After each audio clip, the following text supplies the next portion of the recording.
Graffiti gets a bad rap. But in some areas, this negative perception is being turned on its head. Graffiti and street art is bringing communities back to life. It's turning dour and uninteresting streets into exciting, vibrant places to live and work. Graffiti is providing a creative outlet for young and old alike. It's opening eyes, creating new opportunities, and making people happier. David Speed is a graffiti artist and the director of Graffiti Life, an organisation whose work shows that you don't have to sell a Banksy to have graffiti change your life. Graffiti Life is a collective of artists. We offer a range of services to our clients. So as well as having our little gallery here where we sell prints and original paintings, we also do team building where we teach people how to paint. They can sort of learn how to do graffiti. We do murals. We've worked for some really big companies. We do advertising, and we paint interiors, exteriors, murals all over the world, which is great.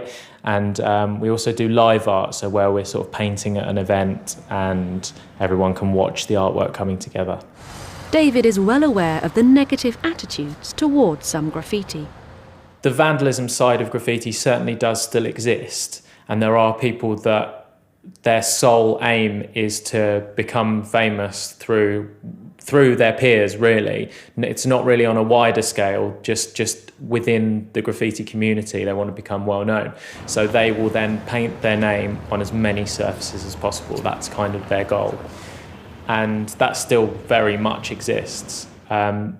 It's kind of funny how there's sort of two different worlds within it. There's the people who are there's a lot of people who are strictly just painting legally. There are people who are painting legally and illegally, and then there are the people who are strictly painting illegally.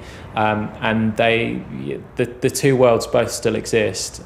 The reason that I'm allowed to work professionally as a graffiti artist nowadays comes down to the fact that there is an understanding from the general public of the artistic side of graffiti.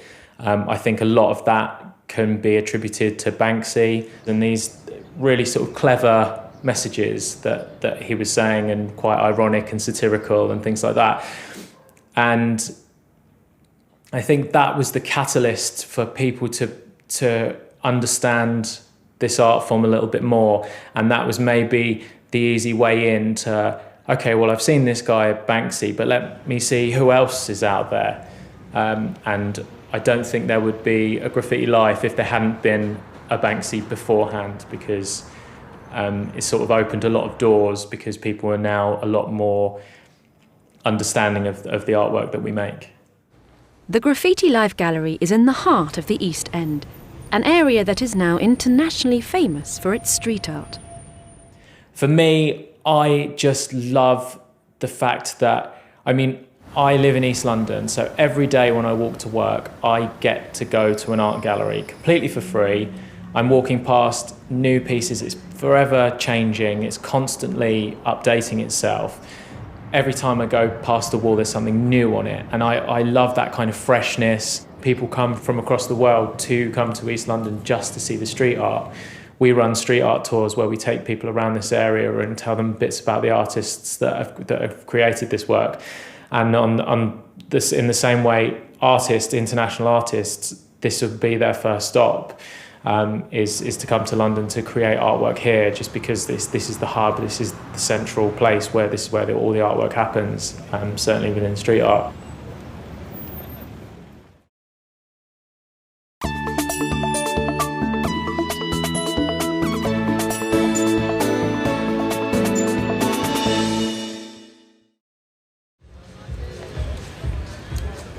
So what is it about graffiti that David loves and wants to share with others? So for me, it's more about, I just enjoy seeing people expressing themselves.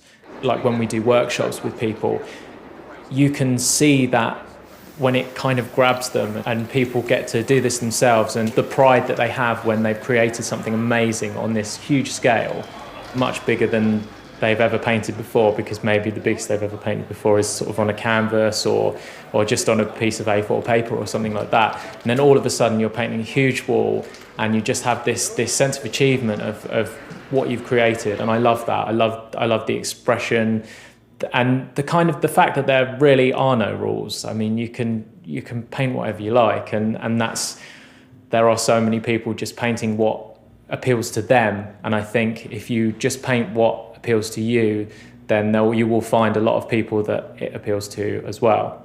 A lot of times when we work with young people, you get, I mean, in every group, no matter what age they are, you always get someone who says, oh, I can't even draw a stick man. And they're the people that I really love kind of working with, because I only need 90 minutes. And with a person who says, I can't draw, I have no artistic talent, give me 90 minutes with that person. They'll be so proud of what they've created at the end of it. And I love that. And we can really sort of turn that on its head. And a lot of young people that we work with, maybe they're not that confident. We've worked with a lot of people who are kind of not in education or training, so they're unemployed. They've kind of maybe not been given a lot of opportunities, or they've kind of been passed by society, or in school kind of they weren't really working well at academic subjects, and that wasn't kind of what they were strongest at. And I often find when I'm working with young people, I'll give them a compliment on what they're doing, and you'll go, oh, that's wicked what you've just done, that's really cool what you've just created. And they sort of look at you like they've never heard a compliment before. And I just think there's so many young people who are not being encouraged enough, and maybe their schoolwork and stuff, they find it really hard, or they find maths hard or something like that. But if you give them something artistic where it's kind of an open playing field, if I've got a group of young people who've never painted before, they're all roughly at the same skill level. And so they can produce something they can really be proud of, and you just see that kind of transformation in people. I think graffiti is a really powerful tool, and I think it can bring communities together. I think that when community is involved in creating a piece of artwork, then they have ownership of that work, and they become fiercely proud of it and protective of it.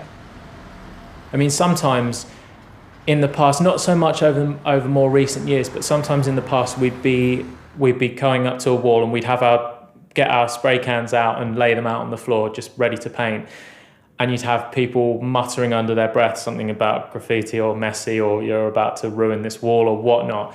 But then as soon as you've started painting, those same people are walking by, and I mean the amount of sort of older people, the older generation, who maybe you would expect to not be interested in what we're doing or particularly inspired by what we're doing. I was amazed initially for how many of those people were coming over and going, what you are doing is fantastic and we love it. And that's happened so many times. And I think that's just so amazing that people are sort of walking by and they're getting involved, and they're saying, no, we really approve of what you're doing. For me, I want to, like, my goal and Graffiti Life's goal on the whole is to create artwork everywhere. So we're happiest when we can walk down the street and we can see amazing artwork everywhere. And I think that, like, as I'm traveling, I would much rather see creative stuff on the walls wherever I go, rather than just kind of plain blank painted by the council grey walls. I think that's kind of stifling, and I think people should be encouraged to be creative.